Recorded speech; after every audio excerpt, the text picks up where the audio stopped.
The gunmetal Bentley rolled to a stop at the intersection of Cascade Avenue and Thornton Street, its tires barely making a sound on the rain-slicked pavement.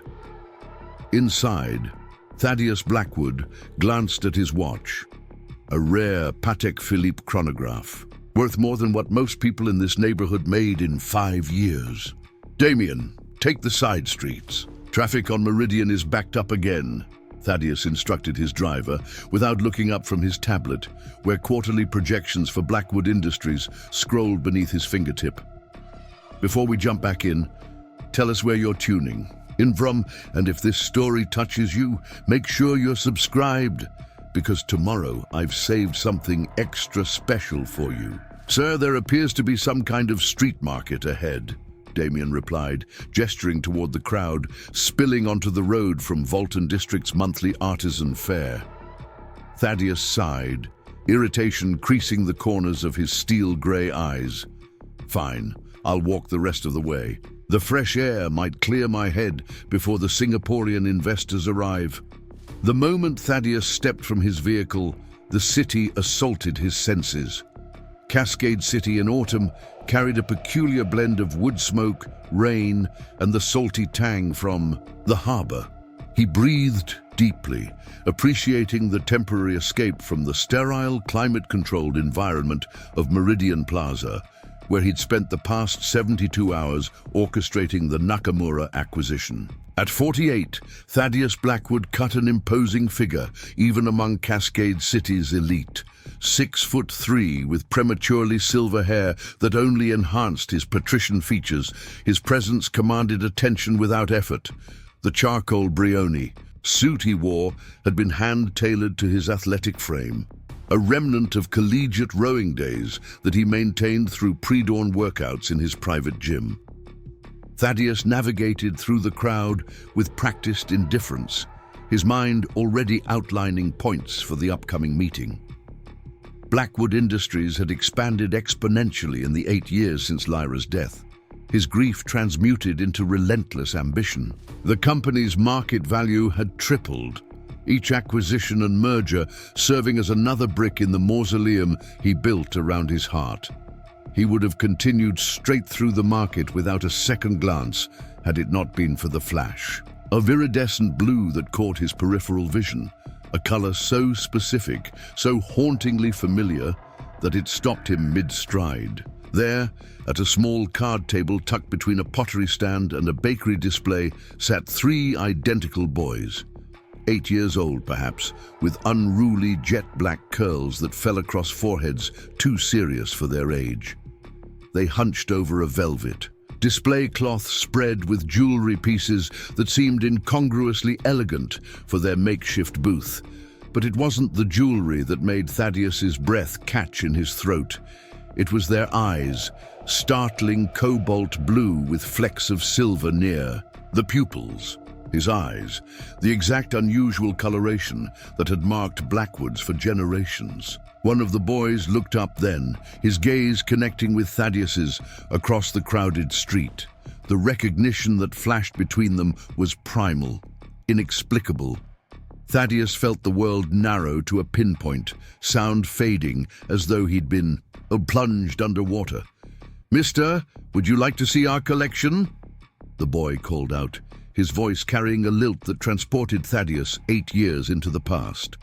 Before he realized he was moving, Thaddeus found himself standing before their table.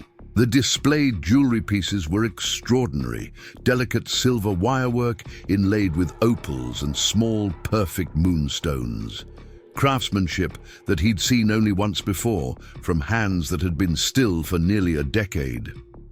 "These are..." he began, but words failed him as he lifted a pendant, a silver tree with branches that twisted into an intricate Celtic knot, 3 small stars hanging from its limbs. It was unmistakably Lyra's work, down to her signature hidden among the roots. "That one's special," said the smallest of the 3 boys. "Aunt Dahlia says it's called Family Eternal. We're not supposed to sell it, but we can show it." "Where did you get these?" Thaddeus asked, his voice rougher than intended. The three exchanged glances in silent communication that only multiples can master. "They were our mothers," answered the tallest, his chin lifting slightly in defiance.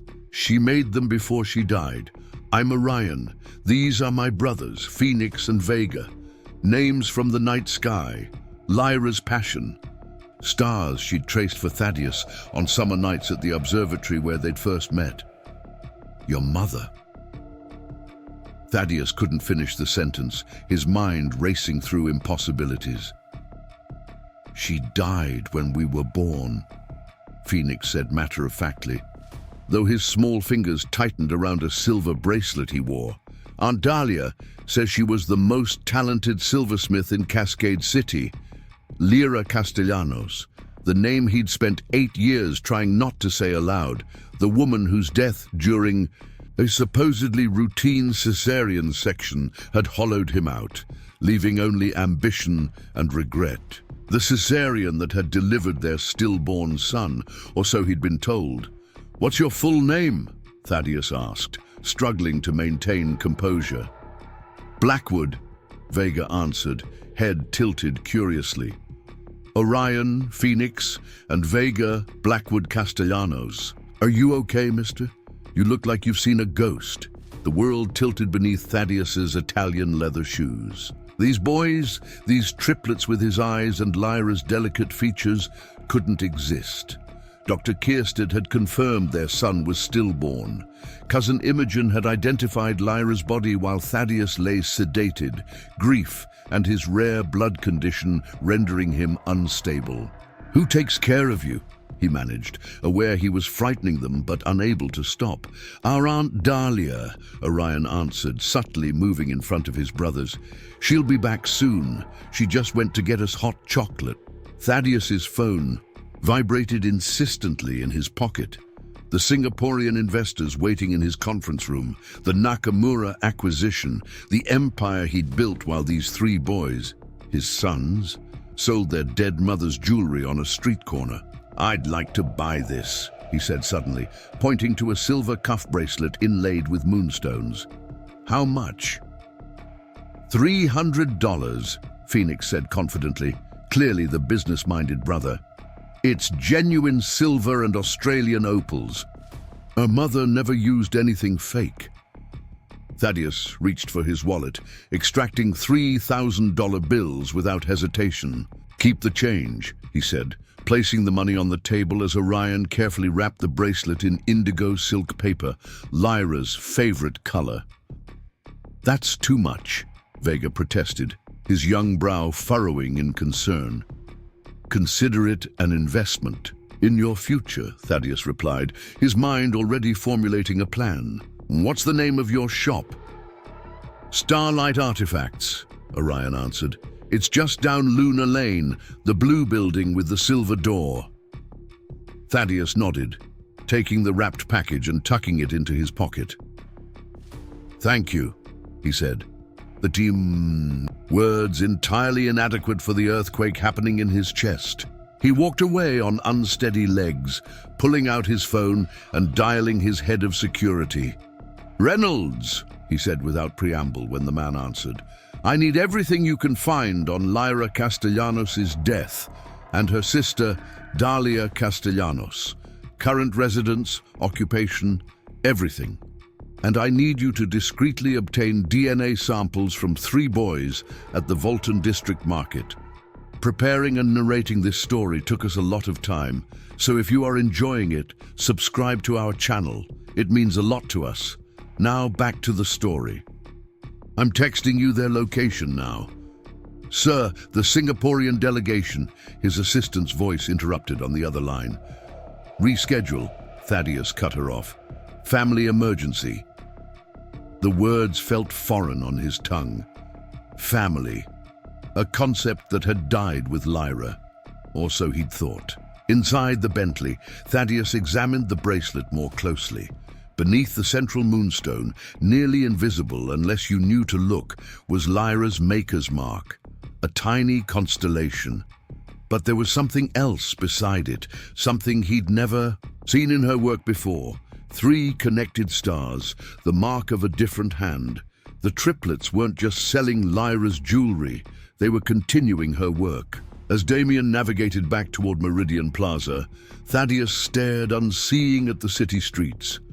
His mind replayed the morning Imogen had appeared in his hospital room, her face arranged in appropriate grief as she explained that complications had taken both Lyra and their child, how he'd been too devastated, too physically compromised by his condition to question anything. How convenient it had been for Imogen, who'd never approved of his marriage to a common artisan, as she called Lyra, to handle all the arrangements. The same Imogen, who now served as CFO of Blackwood Industries, who had guided its meteoric growth in Lyra's absence, who controlled much of Thaddeus's daily existence in the name of protecting his health and the company's interests. By the time the Bentley reached Meridian Plaza's underground parking, Thaddeus had made his decision. If there was even the slightest possibility those boys were his sons, nothing, not Imogen, not Blackwood Industries, not his carefully constructed isolation, would keep him from discovering the truth. Glass Summit, Thaddeus's modernist mansion overlooking Cascade Bay, had always seemed appropriately named. Its walls of smart glass and sharp angles reflected its owner's persona, impressive, transparent in appearance, yet ultimately impenetrable. Tonight, however, as Thaddeus paced its empty expanses, the house felt like a mausoleum. Reynolds had been characteristically efficient. Within hours, a preliminary report appeared in Thaddeus's secure server. Dalia Castellanos, 41, sister of Lyra Castellanos Blackwood. Master Silversmith, currently operates Starlight artifacts in Volton District, legal guardian to Orion, Phoenix and Vega Blackwood Castellanos, age 8, since their birth. Residence, apartment above Starlight Artifacts, 117 Lunar Lane. Financial, status, modest. Business profitable but not expansive. No unusual deposits or withdrawals. Pays quarterly tuition to Volton Academy for the arts for all 3 boys. Lyra Castellanos Blackwood. Death certificate indicates complications from cesarean section. Body cremated within 24 hours. Authorized by Imogen Blackwood as next of kin due to Thaddeus Blackwood's medical incapacitation. The clinical details made Thaddeus's stomach turn. He'd never questioned the rapid cremation, Imogen had explained. It is honoring Lyra's wishes, though he couldn't recall Lyra ever expressing such a preference. And next of kin, he had been Lyra's husband, incapacitated or not. Most disturbing was the complete absence of any record of triplets. The birth certificate Reynolds located mentioned only a single stillborn male. His secure phone chimed with an incoming message from Reynolds. DNA comparison complete. 99, 7% probability of paternity for all 3 subjects. The phone slipped from Thaddeus's fingers, clattering on the glass coffee table.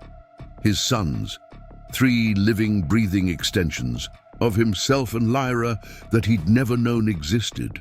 Boys who had grown for 8 years without him, who likely believed themselves abandoned. But why? What possible motive could explain such an elaborate deception? The answer, he suspected, sat in her corner office on Meridian Plaza's top floor, tallying the day's acquisitions with the same precision she'd used to excise Lyra from his life. Thaddeus accessed his private safe, removing documents he hadn't examined in years.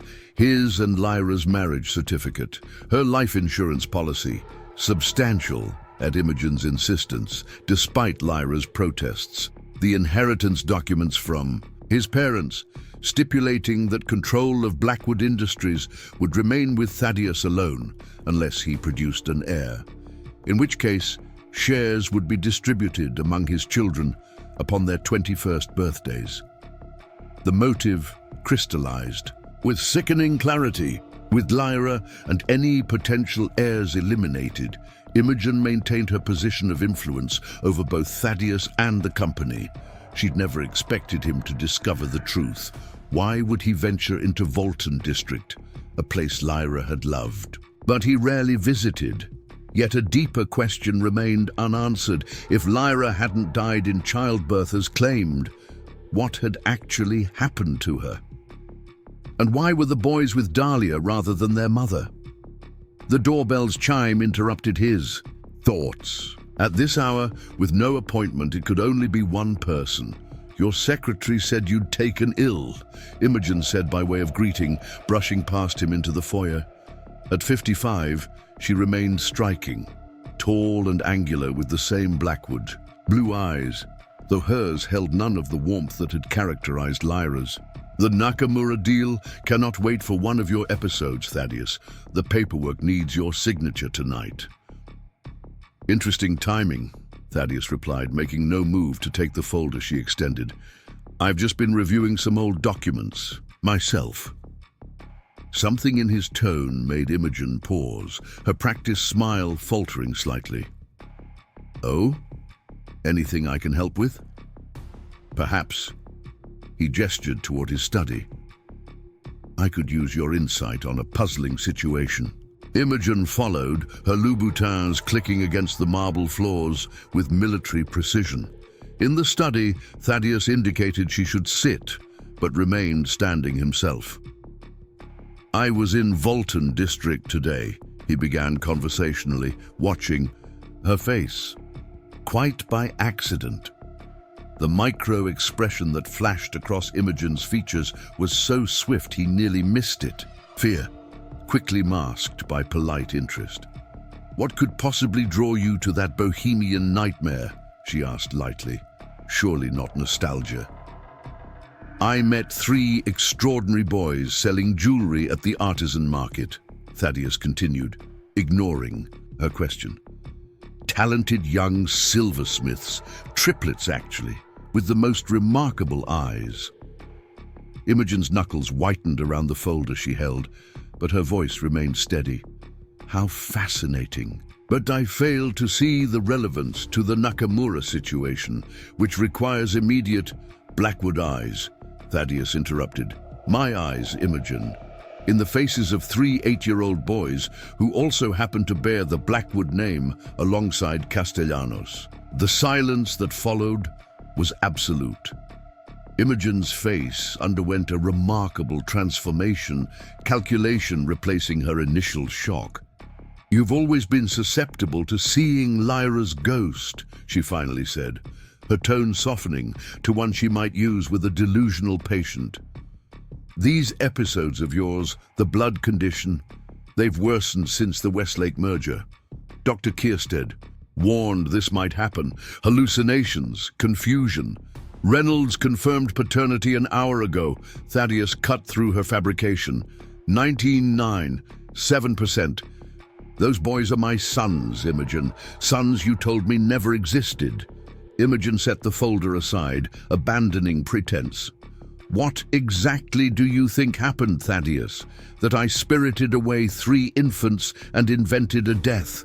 For what purpose? Control, Thaddeus answered simply. Of me, of Blackwood Industries. The inheritance terms were quite clear about heirs diluting your influence. A flicker of grudging respect crossed Imogen's face. You've become more astute than I gave you credit for, but you're missing crucial pieces of this puzzle. Enlighten me. Imogen smoothed an invisible wrinkle from her skirt. Lyra intended to leave you. She discovered certain interventions I'd made in your relationship and threatened exposure. The pregnancy complicated matters, but problems can become solutions with proper management. What interventions? Thaddeus demanded, a chill spreading through his chest. Your mysterious blood condition, for instance. Quite responsive to the additives I introduced to your evening tea over the years. Easily mistaken for genetic predisposition when managed by a cooperative physician. She smiled thinly. It made you so delightfully dependent, so suggestible during your episodes. The revelation struck Thaddeus physically, as though the floor had dropped from beneath him. Years of weakness, of carefully monitored medications, of decisions made for his health. all fabricated by the woman before him. "You poisoned me," he said flatly. "I protected our family legacy from an opportunistic silversmith who thought to elevate herself through your infatuation," Imogen corrected. "The pregnancy accelerated my timeline, that's all." "And Lyra? Did you kill her too?" The question scraped his throat raw. Imogen's laugh held genuine amusement. "Killer? My dear cousin, that would be unconscionably crude. No, Lyra Castellanos simply disappeared, relocated with sufficient incentive to remain gone. The official death was far neater." "You expect me to believe Lyra would abandon her children for any amount of money?" The Lyra he knew would have died first. Something shifted in Imogen's expression, the first genuine tell. "Lyra made her choice. The rest is irrelevant now." But Thaddeus caught the hesitation. "She didn't know about the triplets surviving, did she?" "What did you tell her?" "A rather compelling narrative about a stillbirth and your heartbroken determination to move forward without reminders of your loss," Imogen admitted. The sedatives made her quite malleable in those postpartum hours. By the time she might have questioned the story, she was halfway to Europe with explicit threats regarding what would happen should she attempt contact. The pieces aligned with nauseating clarity. Lyra believed their child dead, believed Thaddeus wanted no reminders. Meanwhile, Thaddeus believed both Lyra and their son were gone forever. A perfect bifurcation with Imogen controlling both halves of the deception. "And the triplets, why not dispose of them as well?" Thaddeus asked, voice deadly quiet. "Insurance," Imogen replied simply. "Leverage, should you ever become troublesome." Dahlia proved surprisingly capable as a guardian, and children in loving homes rarely seek uncomfortable truths. I merely ensured they remained financially limited enough to never intersect with your world. Until today. A statistical improbability I couldn't have anticipated, Imogen acknowledged, though ultimately manageable. She reached for her purse. "You're overwrought, Thaddeus. We should continue this discussion once Dr. Kierstead has adjusted your medication." Thaddeus blocked her path. "The only thing being adjusted is your position, Imogen. As of this moment, you have no role in Blackwood Industries or my life." Imogen's smile was pitying. "Don't be dramatic. Who do you think holds your medical power of attorney? Who controls your prescription approval? Your episodes will return with remarkable timing, cousin. The board already harbors concerns about your stability." "Then it's fortunate I've just recorded this entire conversation," Thaddeus replied, removing his phone from his jacket. "Reynolds has the live stream, as does my attorney. Your admissions regarding medication, tampering, and fraudulent medical directives should provide sufficient grounds for both criminal charges and your immediate removal." For the first time, genuine fear crossed Imogen's face. "You wouldn't destroy our family name with a public scandal." "A family?" Thaddeus laughed without humor. "You stole my actual family from me, Imogen. 3 sons I never knew, a wife who believed I abandoned her. What could possibly make me protect you now?" The sound of the front door opening interrupted their standoff. Reynolds entered the study flanked by 2 police officers. "Perfect timing," Thaddeus said. "Officers, this woman has just confessed to administering unauthorized substances and falsifying medical documents, among other charges you'll find detailed in the recording my security chief is providing." As Imogen was escorted from the house, her composure finally cracking into desperate justifications, Thaddeus turned to Reynolds. "I need Lyra found," he said, "whatever resources necessary, and arrange a meeting with Dahlia Castellanos, somewhere neutral, non-threatening, tomorrow morning." "Already scheduled, sir," Reynolds replied. "The Silver Spoon Cafe, 10 a.m. Ms. Castellanos was reluctant, but agreed when I mentioned it concerned her sister. After Reynolds departed, Thaddeus returned to his study, lifting. The bracelet he'd purchased from the Triplets.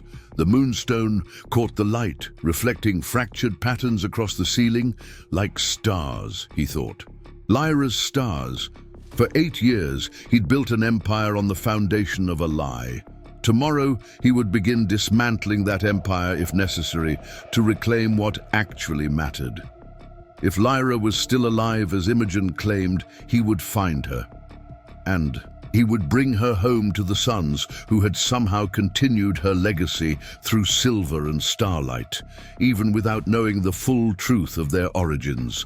Thaddeus Blackwood, who had negotiated billion-dollar deals without flinching, found himself terrified at the prospect of meeting his children. What would he say to boys who had spent 8 years believing themselves fatherless? How could he explain an absence he hadn't chosen but had failed to question? The bracelet in his palm seemed to warm, as though carrying some essence of Lyra. Within its craftsmanship, perhaps that was the starting point, not explanations or justifications, but the simple truth that their mother's art had created the bridge across years of deception. For the first time since receiving the devastating news in that hospital room 8 years ago, Thaddeus felt something long dormant unfurl in his chest. Hope. The Silver Spoon Cafe sat on the corner of Luna Lane and Meridian Street, a deliberate halfway point between Thaddeus's corporate world and the artistic enclave of Vulton District. He arrived 20 minutes early, selecting a secluded corner table that offered both privacy and a clear view of the entrance. His hands, normally steady during billion-dollar negotiations, trembled slightly as he adjusted his cuffs, the only outward sign of the emotional hurricane within. The cafe's regulars, mostly artists and academics, cast curious glances his way. Thaddeus Blackwood was instantly recognizable to most Cascade City residents. His face appeared regularly in business, publications and charity gala photographs. Yet he'd never been seen in this bohemian neighborhood, certainly not sitting alone in a cafe known for its lavender lattes and poetry readings. At precisely 10 a.m., Dalia Castellanos entered. Thaddeus recognized her immediately. The same delicate, bone structure as Lyra, though her eyes were amber rather than green, her movements more deliberate than her sister's characteristic grace. She paused at the threshold, scanning the room until her gaze locked with his. The flash of recognition, followed by unmistakable hostility, confirmed that Dalia knew exactly who he was. She approached his table with measured steps, her tall frame wrapped in layers of hand-woven textiles in deep blues and purples. The silver jewelry adorning her wrists and neck, clearly her own work, clinked softly as she moved. Without waiting for an invitation, she sat across from him, back straight, hands folded on the table. 8 years, she said without preamble, her voice lower than Lyra's, but with the same melodic cadence. 8 years of silence, and now you appear because, what? Guilt? Curiosity? Or has Imogen finally loosened her grip on your leash? The direct attack caught Thaddeus off guard, though he realized it shouldn't have. Of course, Dalia would assume he'd willingly abandoned Lyra and the children. I only learned of their existence yesterday, he replied quietly, when I saw them. At the market, Dalia's expression remained skeptical. And I'm supposed to believe the great Thaddeus Blackwood, who controls half the financial institutions in Cascade City, never once discovered 3 boys carrying his surname.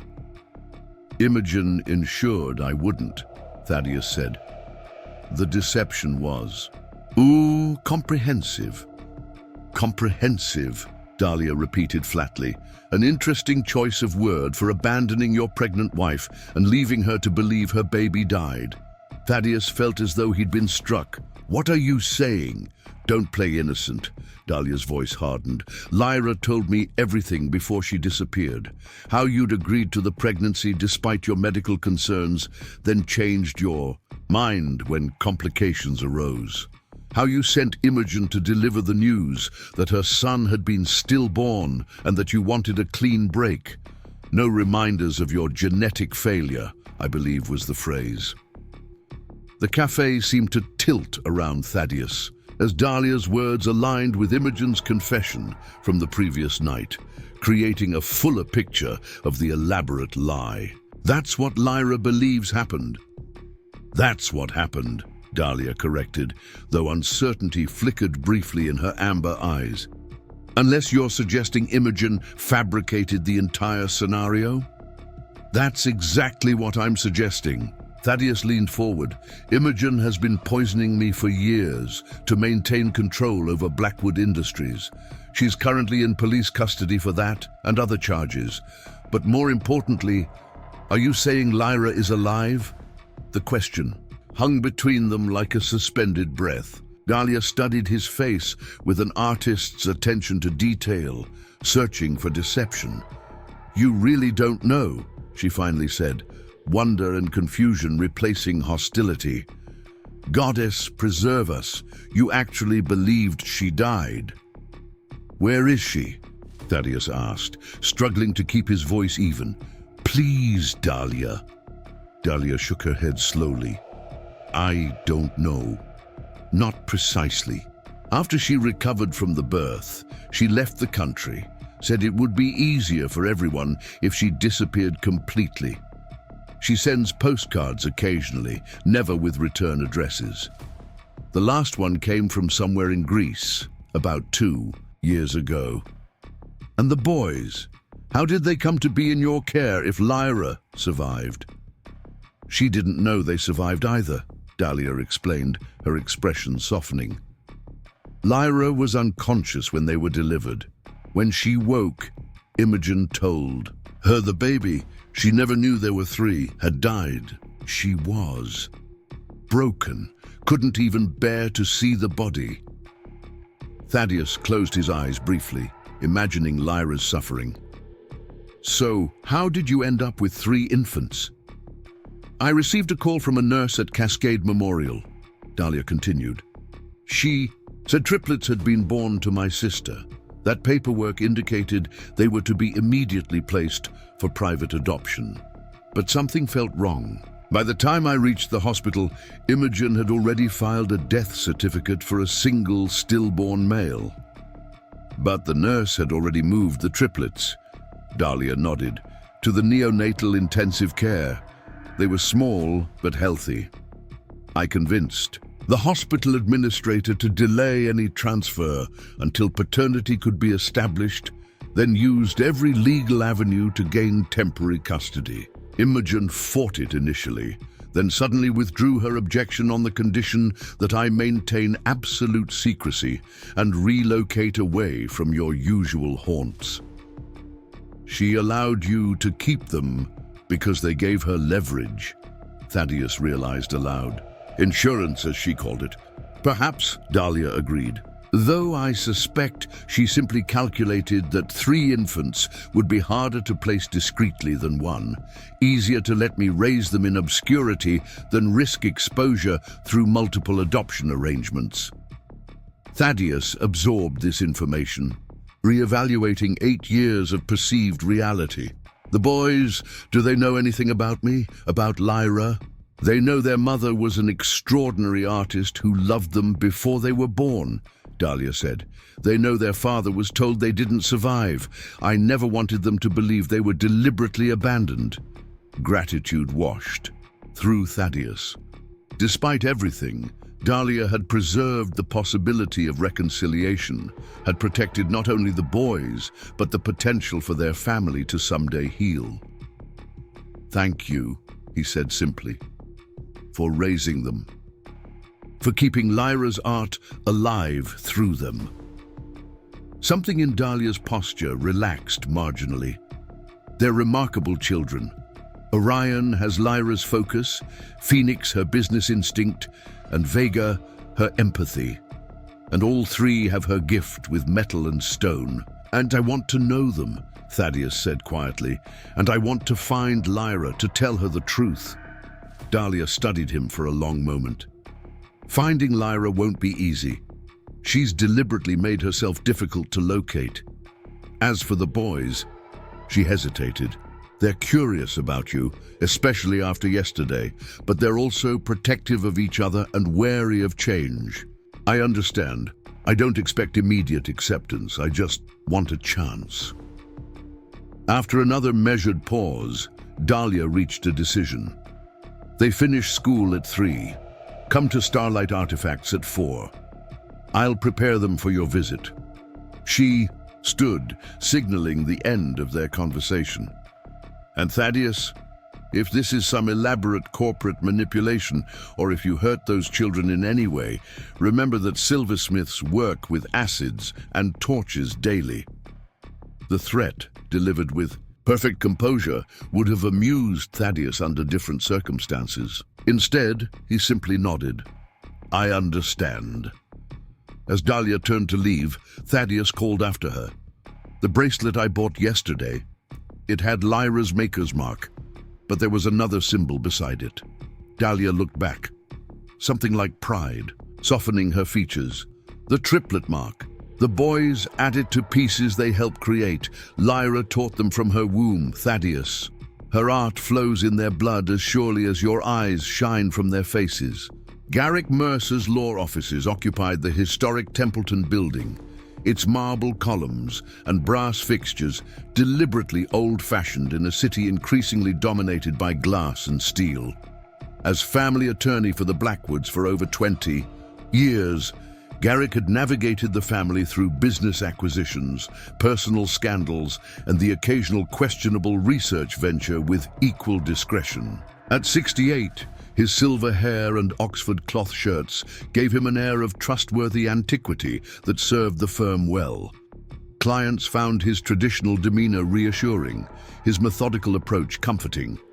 None suspected the cutting edge, technology and ruthless efficiency that operated beneath the venerable facade.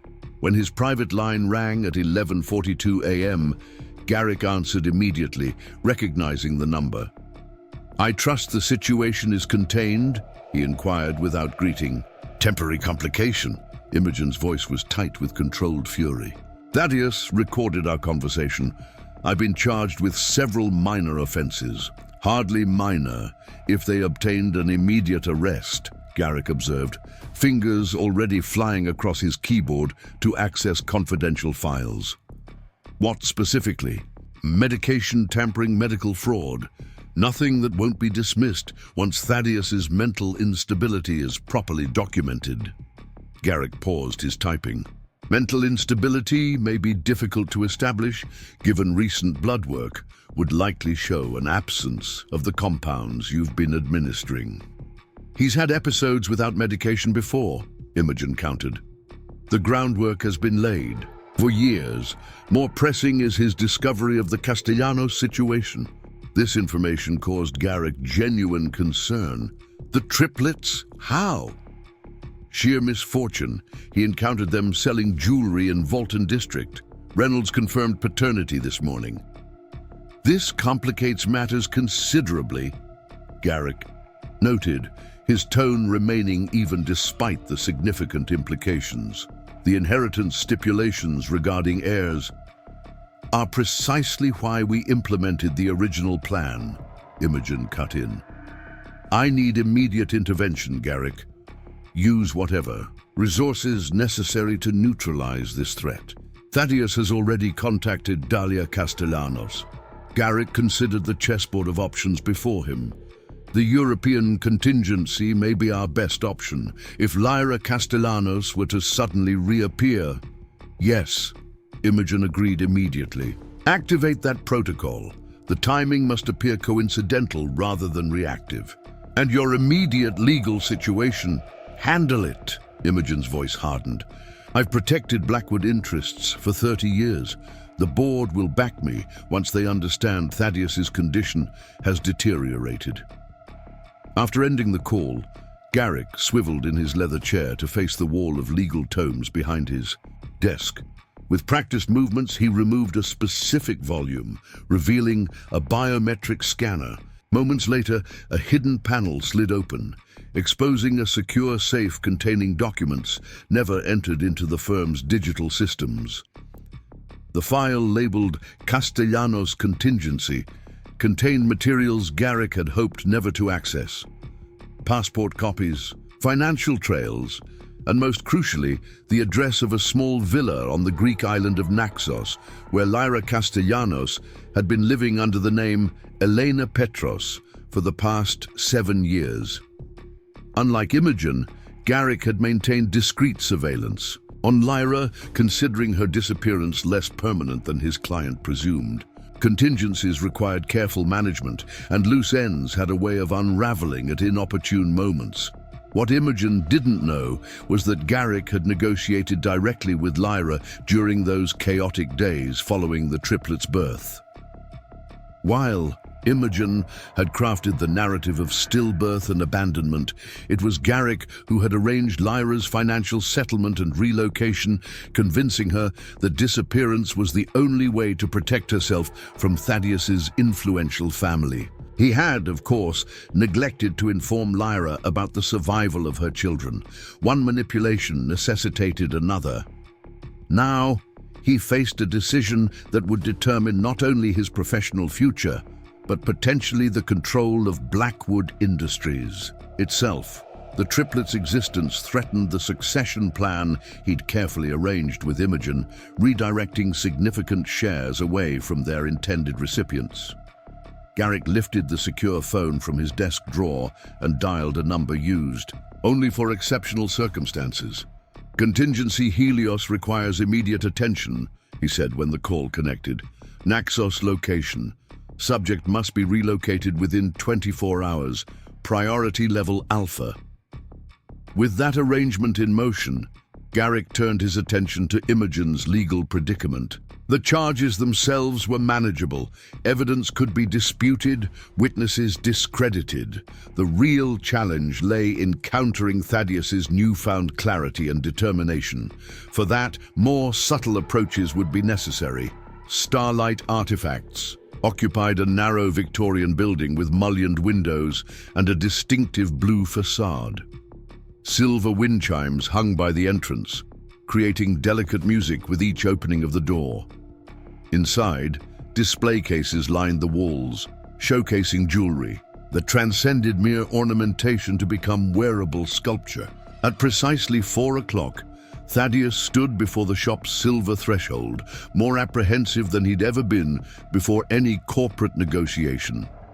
He'd discarded his usual business attire for charcoal jeans and a cashmere sweater in navy blue, clothing that felt more appropriate for meeting 8-year-old boys than his typical bespoke suits. The bell above the door announced his arrival, its clear tone filling the shop. Behind the main counter, Dahlia looked up from a ledger, her expression carefully neutral. Beside her stood the 3 boys, identical in feature but distinct in posture. Orion slightly protective, Phoenix analytically curious, Vega hanging back with cautious hope. "Boys," Dahlia said gently, "this is Thaddeus Blackwood." "We remember," Phoenix said, his gaze direct and assessing. "You bought Mom's bracelet yesterday." Thaddeus nodded, suddenly finding his extensive vocabulary inadequate. "I did. It's beautiful work." "Are you really our father?" Vega asked abruptly, the question cutting through preliminaries with childlike directness. "Vega," Dahlia admonished gently, "we discussed—" "It's all right," Thaddeus interrupted. "Yes, I am, though I only learned about you yesterday, which I know must be confusing." Orion, the apparent guardian of his brother's emotions, stepped forward slightly. "Aunt Dahlia explained that you thought we died when we were born, that someone lied to both you and our mother." The simple articulation of the tragedy, delivered in a child's straightforward manner, tightened Thaddeus's throat. "That's correct. If I had known about you, I would have been part of your lives from the beginning." "Can you prove you're our father?" Phoenix asked practically. "People can claim lots of things." Thaddeus smiled despite himself. The business acumen was evident even at 8. I've had DNA testing done, which scientifically confirms it. But perhaps more immediately. Convincing? He gestured toward his eyes, the distinctive Blackwood blue with silver flecks identical to their own. Phoenix nodded, apparently satisfied with this evidence. That's what Aunt Dahlia said. Genetic markers. Would you like to sit down? Dahlia suggested, gesturing toward the shop's small sitting area where customers normally contemplated custom designs, perhaps some tea. The formality of the suggestion struck Thaddeus as simultaneously absurd and necessary. What social protocol existed for meeting one's unknown children after 8 years? Once settled with cups of herbal tea, served in handcrafted silver cups that Thaddeus suspected were Dahlia's work, the conversation resumed with the peculiar blend of caution and curiosity that characterized new relationships. "What do you do?" Orion asked. "Aunt Dahlia says you run companies." "I do," Thaddeus confirmed. "Primarily investment firms that help other businesses grow, but it seems less interesting than what you do. Your jewelry is extraordinary." "Mom taught us," Vega said proudly, then corrected himself. "Well, not directly, but Aunt Dahlia says our hands remember her techniques." "Cellular memory," Phoenix added seriously. "It's a theoretical concept about knowledge transmission at the genetic level." Thaddeus raised an eyebrow, impressed by the vocabulary. "You're interested in science as well as art?" Phoenix nodded enthusiastically. "I like knowing how things work. Orion's better at designing, and Vega feels what the metal wants to become. I'm better at planning and selling." The natural differentiation among identical triplets fascinated Thaddeus. Despite sharing the same DNA, each boy had developed distinct personalities and talents, nature expressing itself through multiple variations. "Would you like to see our workshop?" Vega asked suddenly. "We're making new pieces for the spring exhibition." The invitation, offered with cautious hope, felt like the first thin thread of connection. "I'd like that very much," Thaddeus replied. Dahlia led them through a beaded curtain into the building's rear section, which had been converted into a surprisingly sophisticated metalworking studio. 3 small workbenches lined one wall, each customized for its owner. Orion's, meticulously, organized with sketches pinned above it. Phoenix's featuring a small calculator and notebook of figures. Vega's surrounded by natural objects, shells, feathers, and interesting stones. "We each have our own space," Orion explained, "but we collaborate on most pieces. Aunt Dahlia handles the dangerous parts." "For now," Phoenix added. "When we're 10, we get to use the torch under supervision." Thaddeus noticed a 4th workbench, larger than the others, covered with a protective cloth. Something about its position, central yet separated, suggested special significance. Dahlia followed his gaze. "Lyra's bench," she confirmed quietly. "I've maintained it exactly as she left it. The boys use her tools sometimes, when a piece requires special attention." The preserved workspace, waiting for its owner's return like a shrine to creative possibility, struck Thaddeus profoundly. While he had built corporate monuments to distract from grief, Dahlia had maintained this intimate space of potential reunion. "Can I show him what we're working on for Mom's collection?" Vega asked Dahlia, practically vibrating with excitement. Dahlia hesitated briefly, then nodded. "Go ahead." Vega hurried to a small safe embedded in the wall, carefully entering. A combination. From inside, he withdrew a velvet pouch, which he brought to Thaddeus with ceremonial care. "We add 1 piece every year on her birthday," Vega explained, gently emptying the pouch's contents onto a soft cloth. 8 pendants emerged, each featuring a constellation rendered in silver wire and tiny stones. Thaddeus recognized the patterns immediately. the major stars that formed Lyra's namesake constellation, captured yearly in progressively more sophisticated executions. The first ones are mostly Aunt Dahlia's work, Phoenix explained practically. But we've done more each year. Thaddeus lifted the most recent pendant, noting the confident wirework and precise stone setting. These are museum quality, he said honestly. Your mother would be incredibly proud. That's what Aunt Dahlia says, Orion replied, a hint of sadness beneath his matter-of-fact tone. We're making something special for next month's birthday. It's a secret design. Thaddeus carefully returned the pendant to its cloth. Your mother's birthday is next month? April 18th, Dahlia confirmed. We've maintained the tradition of creating something to connect them to her. The date struck Thaddeus with physical force. A day that had once been filled with small celebrations and thoughtful gifts, now transformed into an annual ritual of remembrance for children who had never met their mother. I'd like to help you. Find her, he said suddenly, the decision crystallizing in that moment. If that's something you would want. The triplets exchanged their characteristic silent communication, a rapid series of glances and subtle expressions that seemed to constitute a private language. You think she's still alive? Phoenix asked carefully. Dahlia believes so, Thaddeus replied, equally careful. She's received occasional communications. If there's even a possibility, don't you think we should try? Another triangle of glances between the boys, followed by synchronized nods. Yes, Orion answered for all three, but his thought was interrupted by the shop's bell. Dahlia frowned slightly. Excuse me, we're officially closed, but occasionally clients miss the hours. She disappeared through the beaded curtain, leaving Thaddeus alone with his sons. The moment stretched awkwardly until Vega broke the silence. If you find our mum, will you stay with us, or will you go back to your big glass house on the hill? The directness of the question caught Thaddeus off guard. You know about my house? Everyone knows about Glass Summit, Phoenix said practically. It's in architecture magazines. Aunt Dahlia has one. Thaddeus considered his answer carefully, aware that these children had experienced enough abandonment for several lifetimes.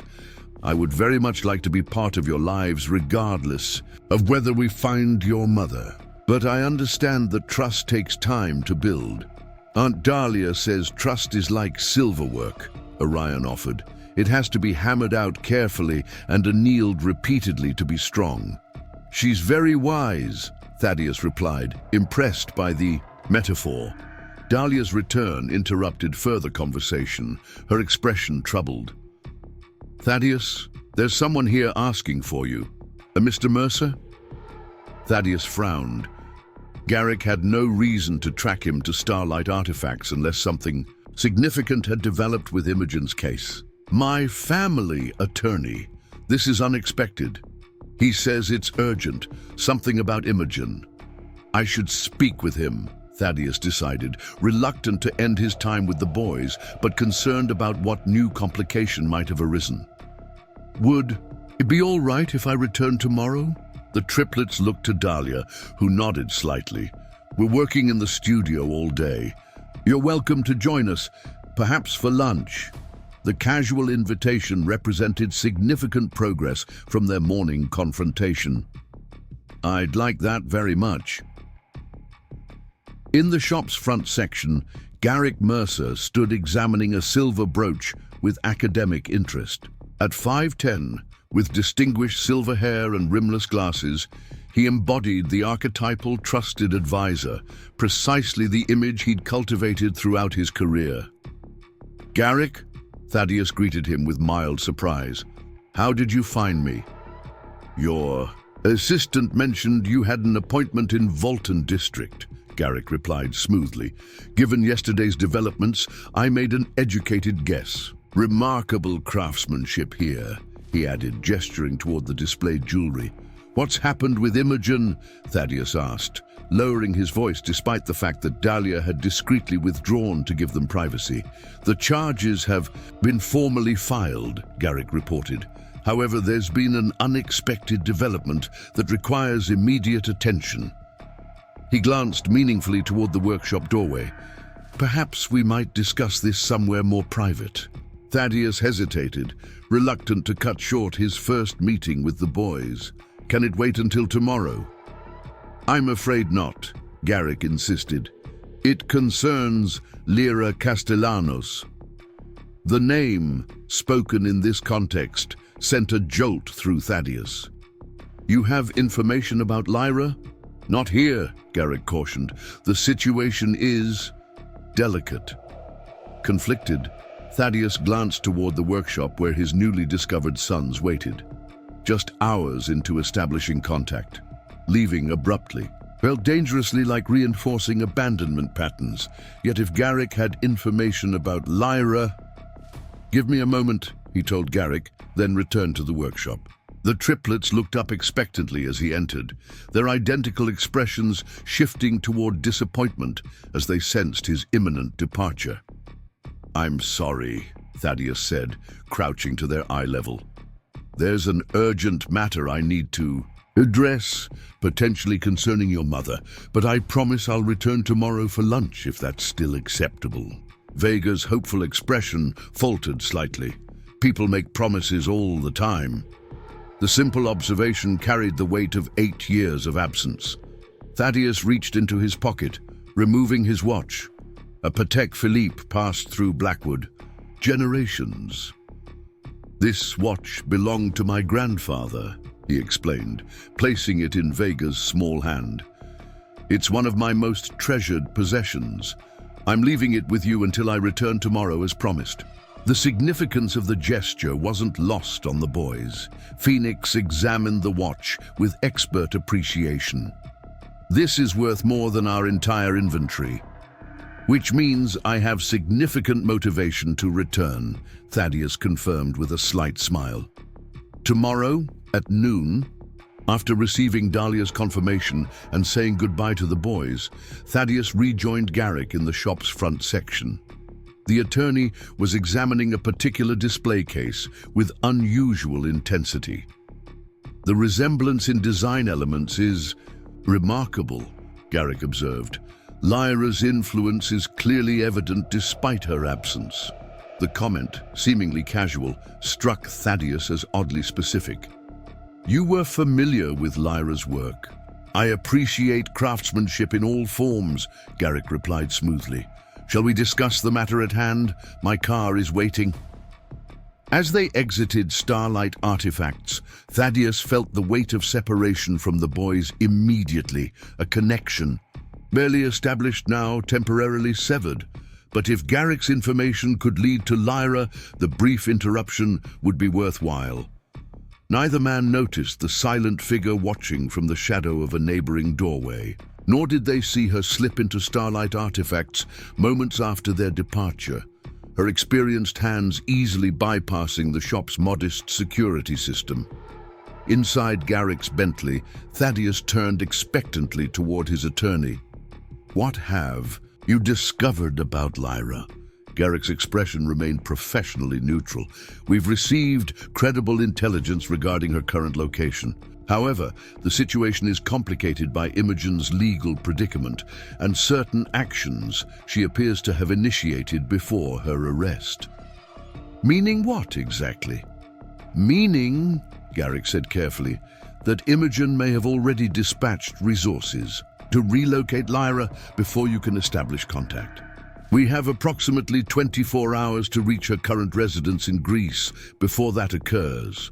"Greece," Thaddeus repeated, the information aligning with Dahlia's mention of postcards. "A small villa on Naxos Island. She's been living under the name Elena Petros."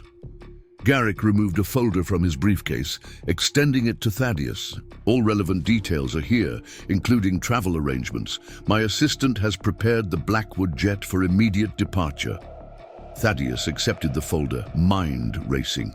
"How did you obtain this information?" Professional discretion requires certain resources, Garrick replied enigmatically. The pertinent question is whether you intend to pursue this opportunity immediately. The choice crystallized with brutal clarity. Remain in Cascade City to continue building tentative connections with his sons, or depart immediately to find the woman who didn't know they existed. Either decision carried significant emotional costs. The boys, Thaddeus began. I just promised them. May I speak frankly? Garrick interrupted. This may be your only opportunity to reach Lyra before she disappears again, potentially permanently. The children will understand a delayed lunch date if it results in reuniting them with their mother.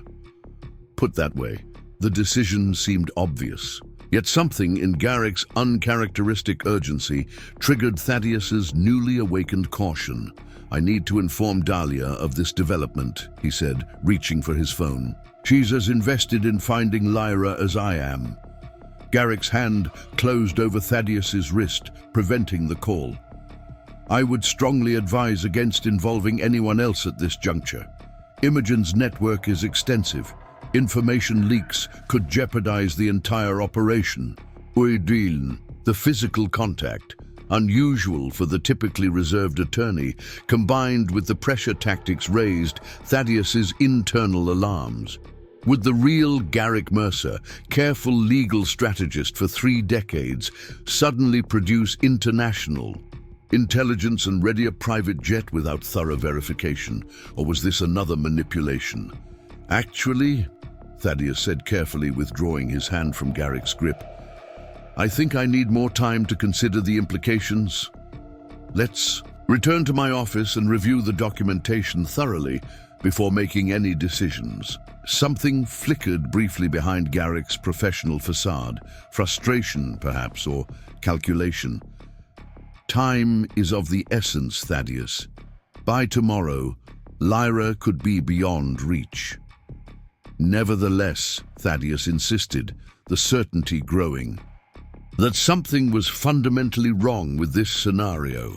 I prefer a methodical approach. Office first, then decisions. Garrick paused, then offered a thin smile. Of course. Your caution is commendable, especially given recent revelations about Imogen's manipulations. As the Bentley pulled away from Volton District, Thaddeus surreptitiously activated his phone's recording function and slipped it into his pocket. 8 years of enforced passivity had ended. He would not be manipulated again. Not by Imogen, not by Garrick, not by anyone who sought to separate him from his newly discovered family. The game had changed, and Thaddeus Blackwood was finally playing to win. The Blackwood Industries executive suite occupied the entire 50th floor of Meridian Plaza, its floor-to-ceiling windows offering panoramic views of Cascade Bay. As the Bentley approached the building, Thaddeus made a quick decision. Actually, Garrick, let's discuss this at Glass Summit instead, he said, sensing that neutral territory would be preferable for what might become a confrontation. I'd prefer privacy for this conversation.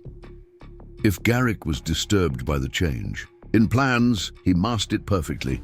As you wish. I'll direct the driver. The journey to Glass Summit proceeded in tense silence, Thaddeus reviewing everything he knew about Garrick Mercer.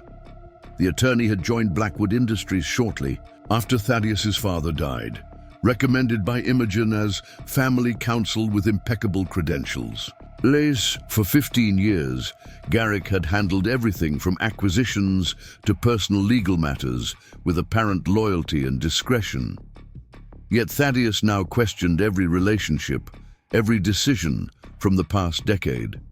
If Imogen had manipulated his medical care, what else might she have orchestrated with Garrick's assistance? Glass Summit appeared ahead, its modernist angles catching the late afternoon sun.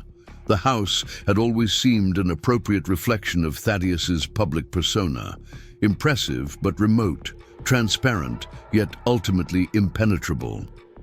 Now it felt like a monument to isolation, built on the foundation of Imogen's deception. Once inside, Thaddeus led Garrick to his study, calling Reynolds as they walked. Sir? His security chief answered immediately. Reynolds, I need you at Glass Summit. Priority Alpha. 15 minutes, sir. Garrick raised an eyebrow at the exchange, but offered no comment as he settled into one of the study's leather chairs, briefcase balanced precisely on his knees.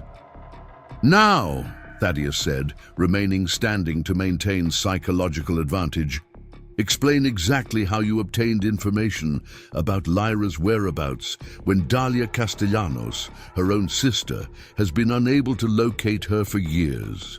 Garrick extracted a file from his briefcase with unhurried movements. Professional resources, as I mentioned. Blackwood Industries maintains certain intelligence channels for corporate security that can be repurposed when necessary. Without my knowledge or authorization, your father established protocols allowing specific executives to utilize these resources during exigent circumstances, Garrick replied smoothly. Imogen has exercised this authority occasionally over the years, and now you're exercising it independently. Garrick's smile thinned. In your best interest, Thaddeus, as always. Thaddeus activated his desk console, bringing up the security system. You mentioned Greece, Naxos specifically. How did you narrow the search parameters? A flicker of hesitation crossed Garrick's features. Anonymous source intel, subsequently verified through financial tracking. Interesting approach, Thaddeus observed. Considering Dahlia mentioned Greek postcards just this morning, information you couldn't possibly have known unless you were monitoring our conversation or already aware of Lyra's location. The challenge hung in the air between them. Garrick's expression remained placid, though a muscle twitched almost imperceptibly at his temple. Client confidentiality sometimes requires proactive information gathering, he offered finally. Your family's interests have always been my primary concern. My family, Thaddeus repeated slowly. Yet you never once questioned Imogen's narrative about Lyra's death or investigated the death certificate irregularities. Professional boundaries must be respected. Personal matters, forged medical documents and falsified death certificates aren't personal matters, Garrick. They're felonies. Thaddeus leaned forward slightly, which raises the question, what exactly is your relationship with Imogen beyond professional representation?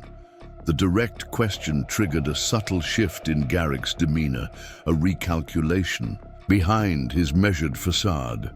Imogen and I have collaborated closely for many years, he acknowledged. Our shared concern for Blackwood Industries' continuity occasionally necessitated difficult decisions, such as helping her conceal the existence of my children, Thaddeus suggested, ice threading through his voice. Garrick adjusted his glasses, buying time. The situation was complex. Lyra's pregnancy presented certain complications regarding succession planning. Imogen believed... I'm not interested in what Imogen believed, Thaddeus interrupted. I want to know your role specifically in separating me from my wife and children for 8 years. Before Garrick could respond, the study door opened to admit Reynolds, whose experienced gaze immediately assessed the tension in the room. Sir, he greeted Thaddeus, positioning himself strategically between his employer and Garrick. Reynolds, please secure Mr. Mercer's briefcase and phone, Thaddeus instructed. I believe they contain evidence relevant to ongoing criminal investigations. Garrick's composure finally cracked. This is outrageous, Thaddeus. Attorney-client privilege protects these materials. Not when the attorney is potentially implicated in criminal conspiracy, Thaddeus countered.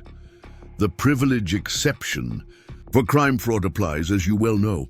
As Reynolds moved to comply with the directive, Garrick abandoned pretense, his cultured voice hardening. You've significantly miscalculated, Thaddeus. Imogen anticipated your emotional reaction to discovering the triplets. This confrontation changes nothing.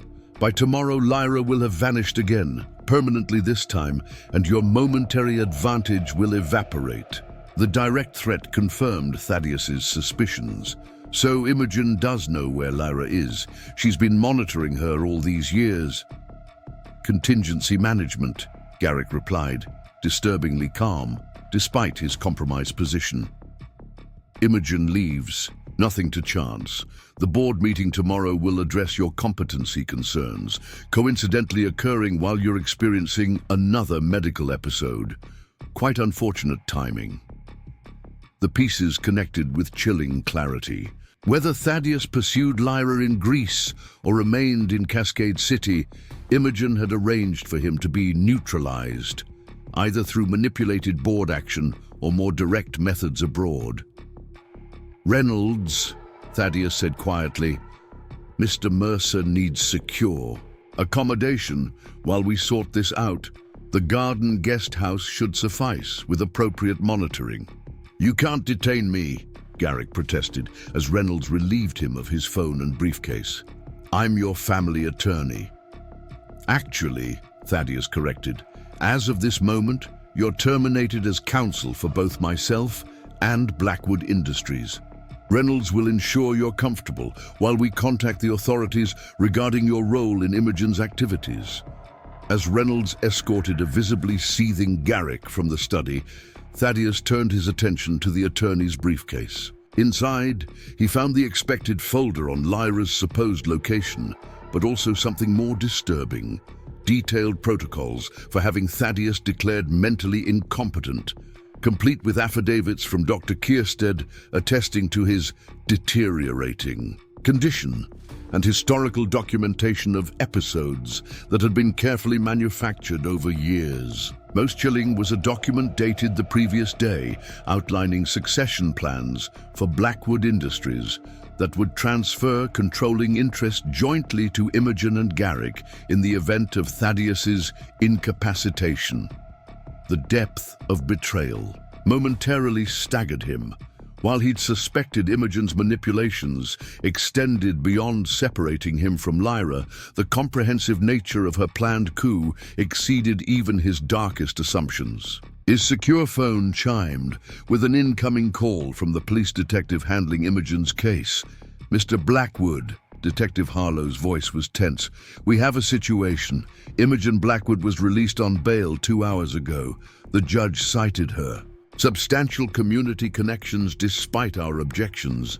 "Who posted bail?" Thaddeus asked, already suspecting the answer. "The Blackwood Industries legal department, authorized by a Mr. Garrick Mercer." The timing was no coincidence. Garrick's visit to Starlight Artifacts had been a diversionary tactic while Imogen secured release, likely planned well before her arrest. "Detective, I'm sending you evidence implicating both Imogen Blackwood and Garrick Mercer in an extended conspiracy. You'll also find Mr. Mercer detained at my residence. He made concerning statements suggesting imminent threat to multiple parties." After ending the call, Thaddeus immediately dialed Dahlia's number, Dread Building, as the call went unanswered. He tried the shop's landline with the same result. "Reynolds," he called through the intercom. "I need a security team at Starlight Artifacts immediately. Possible emergency situation." "Already dispatched, sir. I took the liberty when communications went dark 5 minutes ago." Thaddeus grabbed his coat, heading for the garage. "I'm going there now.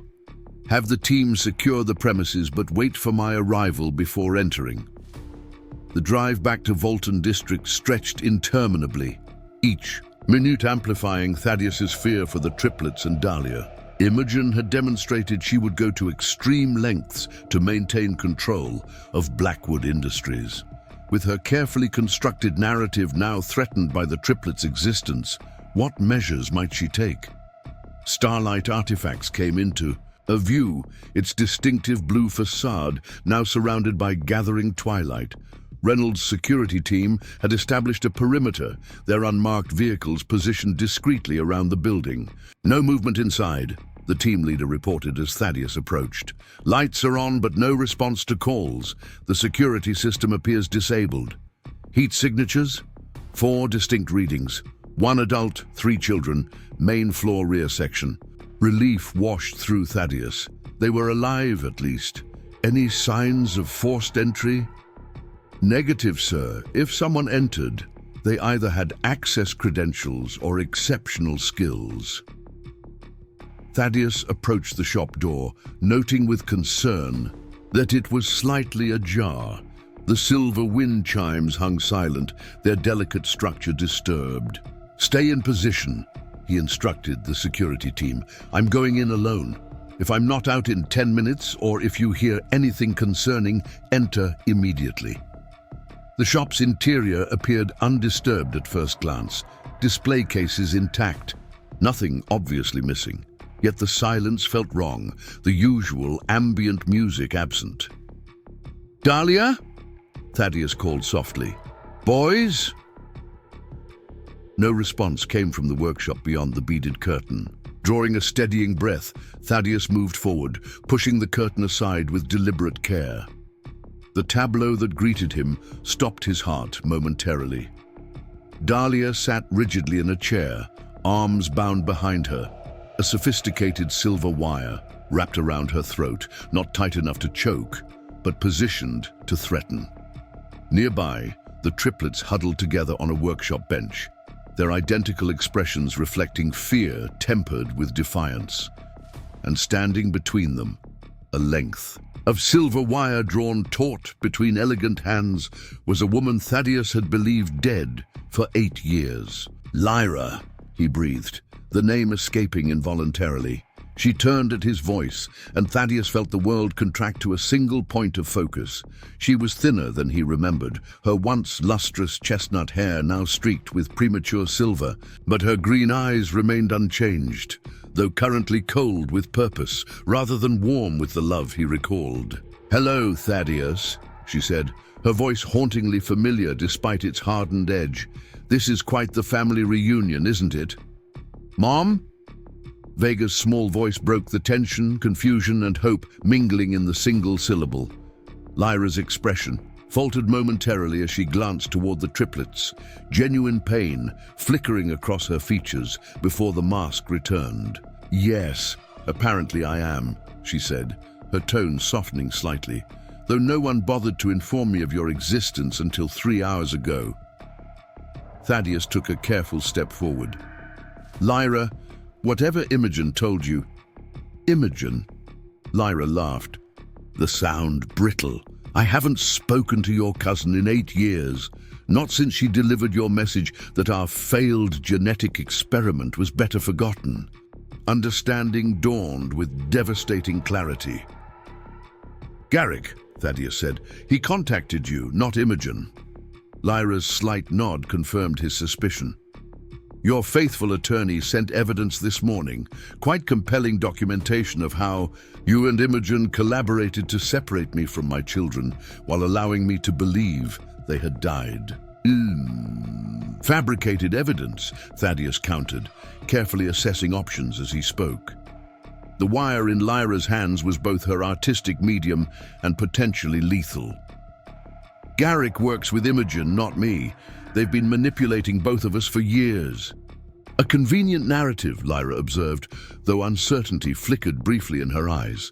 "It's the truth," Dahlia interjected, despite the wire at her throat. "Thaddeus only discovered the triplets yesterday, Lyra. He's been as deceived as you were." Lyra's hands trembled slightly. 8 years, Thaddeus.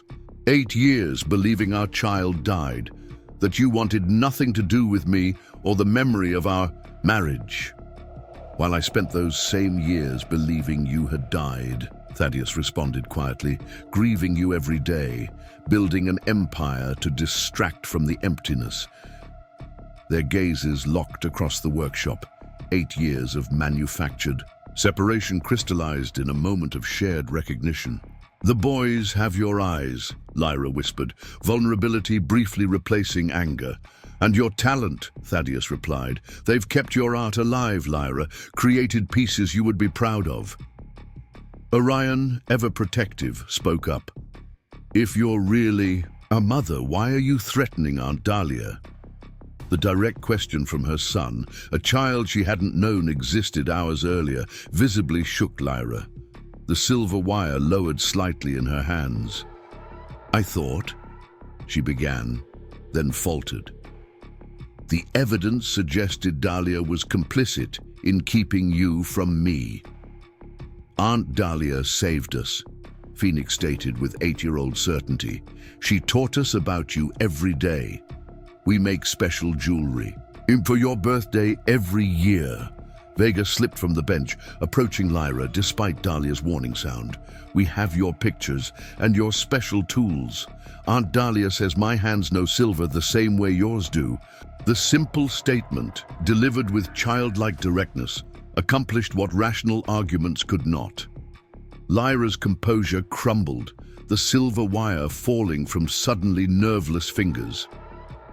My babies, she whispered, sinking to her knees before Vega. They told me you never existed. Thaddeus moved quickly, removing the restrictive wire from Dahlia's throat, while Lyra gathered Vega into a trembling embrace. The other triplets hesitated only briefly before joining their brother, creating a tableau of reunion that twisted Thaddeus's heart with its raw emotion. She appeared at the back door less than an hour after you left, Dahlia explained quietly as Thaddeus freed her hands. Said Garrick had contacted her with evidence that we'd conspired to keep the triplets from her. I tried to explain, but she was beyond reason. 8 years of grief suddenly redirected. Garrick manipulated her timing deliberately. Thaddeus surmised. Part of Imogen's contingency planning. I should have recognized the similarity to how they manipulated you, Dahlia acknowledged. The same divisive tactics, playing on grief and anger.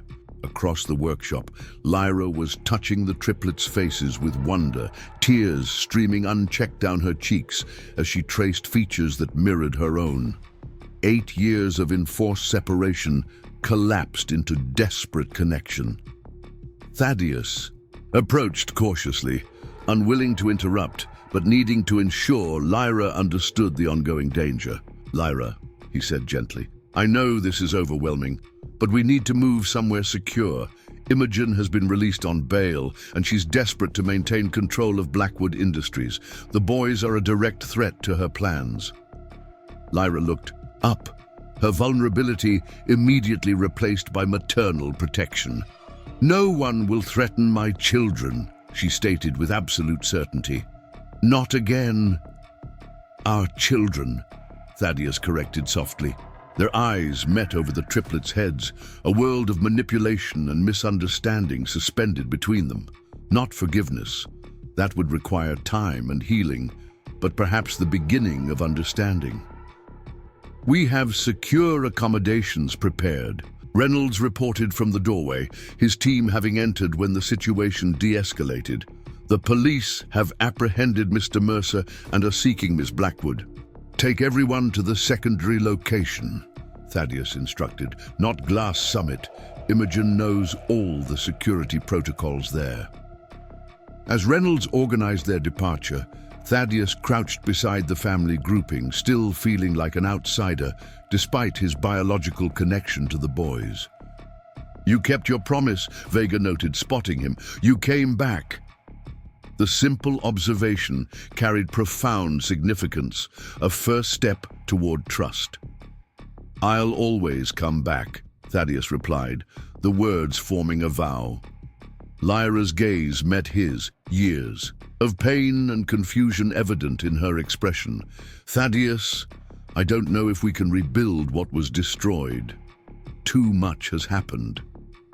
I'm not asking for that, he assured her. Right now, all that matters is protecting the boys and establishing the truth about what Imogen and Garrick did to all of us. Phoenix, ever practical, looked between his newly discovered parents with analytical interest.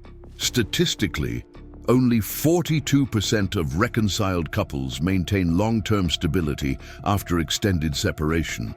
Thaddeus couldn't help laughing, despite the tension, recognizing his own analytical tendency in his son's observation.